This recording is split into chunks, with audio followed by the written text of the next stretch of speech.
The Whispers of the Kiso River. A Japanese horror story inspired by local legends. The Kiso River winds through central Japan like a silver serpent, stretching across mountains, forests, and forgotten villages. During the day, it appears peaceful.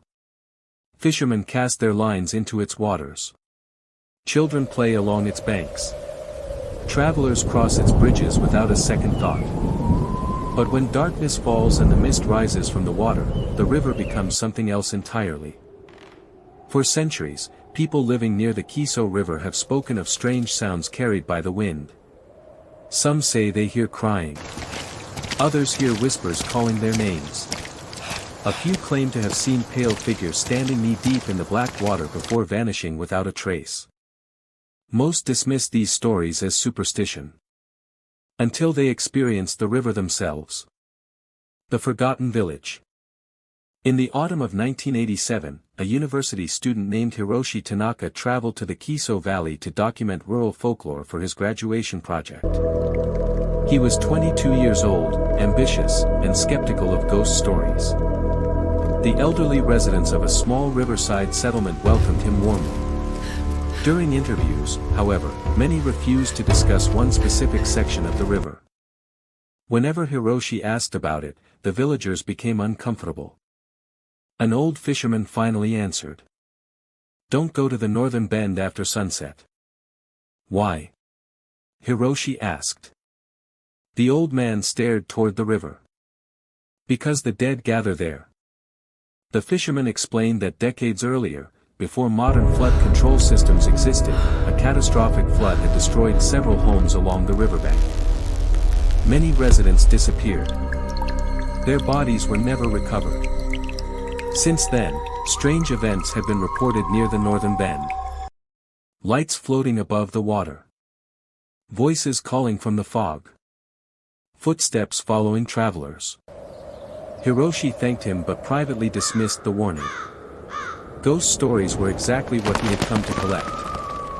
The first night. That evening, Hiroshi packed his camera, tape recorder, and flashlight. At 10 p.m. he arrived at the northern bend. The moon hid behind thick clouds. Mist drifted across the water. The river seemed unnaturally quiet. He set up his equipment and began recording. For nearly an hour nothing happened. Then he heard it. A distant voice. A woman's voice. Soft. Barely audible. Calling a name. At first he thought it was another visitor. Then he realized something strange. The voice wasn't coming from one direction. It seemed to come from everywhere. The water. The trees. The fog. All at once. His recorder captured the sound. Yet when he listened through headphones, he couldn't make out the words. The voice continued for several minutes before disappearing. Hiroshi returned to his lodging unsettled but convinced there had to be a rational explanation. The recording. The next morning he reviewed the audio. The mysterious voice There is was no still way present, out of this place. but now it sounded different. The words were clearer. The woman wasn't calling an unknown name. She was calling his. Hiroshi. Again and again. Hiroshi. The recording sent chills through him. He had never spoken his name during the session. No one had been nearby. Yet the voice clearly knew who he was. For the first time, he considered abandoning the project. Instead, curiosity won. He decided to return. The shadow in the water. The following night, conditions were worse. Heavy fog blanketed the river. Visibility was only a few meters. As Hiroshi stood near the shoreline, he noticed movement in the water. A figure.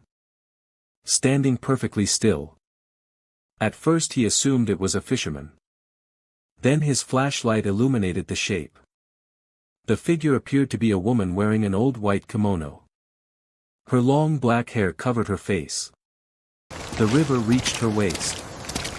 Yet she remained motionless. Watching him, Hiroshi raised his camera. The instant he pressed the shutter, the woman vanished. Not by walking away.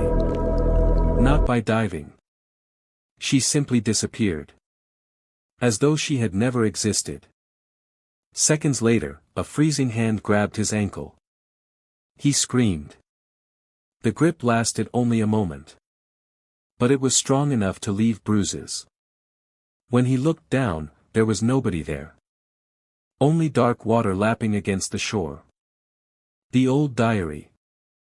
Determined to uncover the truth, Hiroshi searched local archives. There he discovered records describing a devastating flood from the late 19th century. Entire families had been swept away. One account described a young woman named Aiko. Witnesses claimed she had waited for her fiancé on the riverbank during the storm. When floodwaters surged, she was carried away. Neither she nor her fiancé were ever found. Locals believed her spirit still searched the river each night. The description matched the figure Hiroshi had seen. White clothing. Long hair. A silent presence emerging from the mist. The third night. Against his better judgment, Hiroshi returned one final time. He wanted proof. Photographic evidence. Something undeniable. At midnight the fog became so dense he could barely see his own hands. Then came the voices. Dozens of them. Men. Women. Children. Whispering simultaneously. The sound surrounded him. His flashlight began flickering. The air grew impossibly cold. Suddenly figures emerged from the mist. 1. Then 3. Then 10. Pale silhouettes standing along the shoreline. Their faces were hidden. Their bodies soaked as though they had just climbed from the river. Every figure slowly turned toward him. And began walking. Hiroshi ran. Branches tore at his clothes. Mud slowed his steps. Behind him, he heard dozens of feet splashing through shallow water. Following. Always following. When he finally reached the village road, the sound ceased instantly. He looked back. The riverbank was empty. The photograph. The next morning Hiroshi developed his film. Most images showed nothing unusual. But one photograph changed his life forever. In the background, standing behind him, was a crowd of figures.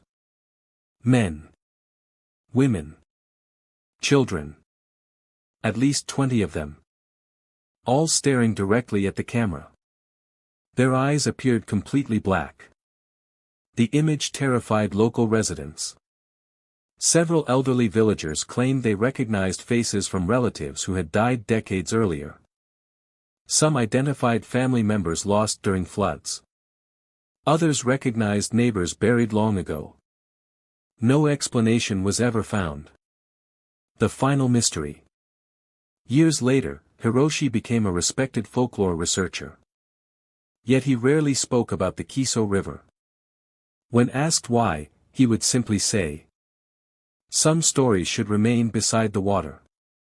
Before his death in 2019, he reportedly revealed one final detail.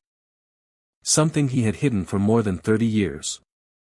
In the photograph, one figure stood closer than all the others. A young woman in a white kimono. When the image was enlarged, investigators noticed something chilling. The woman wasn't looking at the camera. She was looking directly at Hiroshi. And on the back of the photograph, written in faint handwriting that nobody could explain, were 5 words. "I finally found you." To this day, locals living near isolated sections of the Kiso River still report hearing voices drifting across the water on foggy nights. Some claim a woman can occasionally be seen standing silently in the river. Watching. Waiting. Searching. And if the whispers ever call your name, the elders offer only one piece of advice. Do not answer. Because once the river knows who you are, it never forgets.